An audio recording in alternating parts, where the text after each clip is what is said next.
m'appelle Sophie. Donc moi, je suis ingénieure urbaniste de formation. Je suis en train de me reconvertir dans la culture. Je m'appelle Martine et j'étais pharmacienne. Et donc je suis Margot et je suis responsable animation ici à Corian-Manceau. Isabelle, j'étais institutrice. J'ai l'expérience maintenant en visio et en présentiel, donc je dirais que c'est un accès à la culture simplifiée pour les personnes en EHPAD. Voilà, ça permet d'avoir la culture qui vient à nous et de pas besoin d'aller se déplacer. Et donc de rendre l'art accessible à tous. Et aujourd'hui, par exemple, c'est un bon exemple qui prouve qu'on peut déplacer l'art pour que chacun puisse le voir et l'apprécier. Ça me pose beaucoup de questions. Alors j'aime bien me poser des questions. J'ai pas toujours des réponses et ça m'ennuie. Donc on a eu des heures de visioconférence à domicile. C'était très intéressant. Pourquoi j'ai décidé?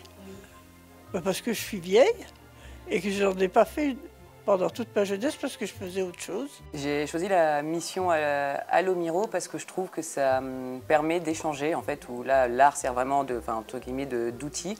Et on va présenter une œuvre à des gens avec qui on va interagir. Donc c'était vraiment une vie très speed. Et là, mon mari étant décédé, c'est moi qui me suis trouvée là. Et j'aime bien apprendre un peu autre chose.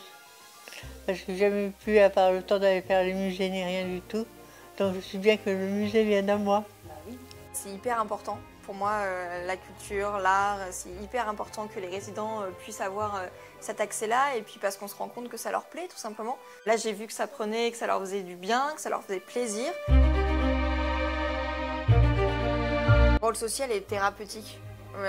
Clairement, les ateliers d'art-thérapie qu'ils mènent, on le sent que vraiment ça les aide en fait à évacuer, je pense à s'exprimer aussi. Et voilà, et même socialement, en fait, oui, ça permet de créer des liens. Il y a beaucoup de résidents qui se parlent après entre eux. Moi, j'ai été assez impressionnée d'une résidente aujourd'hui qui a vachement parlé, qui s'est vachement exprimée et qui d'habitude n'est pas forcément dans ce schéma-là. Et donc voilà, on se rend compte que ça permet aussi de réveiller des souvenirs. Ça fait appel à la mémoire beaucoup, à des souvenirs. Et puis il y a des choses qu'ils ne connaissent pas. Comme vous dit Madame Pajanian-Di, c'était des choses qu'elle n'avait pas le temps ou qu'elle n'a pas eu la possibilité de faire, l'occasion de faire. Donc voilà, ça permet de découvrir et de se souvenir.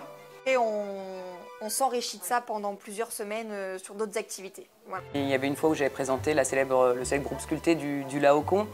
Et cette fois-là, par exemple, elle m'avait particulièrement marquée parce qu'il y avait eu de l'émotion, vraiment, que j'avais ressentie en fait, chez les gens qui avaient pu voir cette sculpture, dans laquelle on peut lire un effroi incroyable dans la représentation des personnages, et ils sont très expressifs.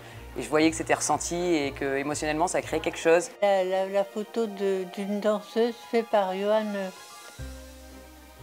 Miro.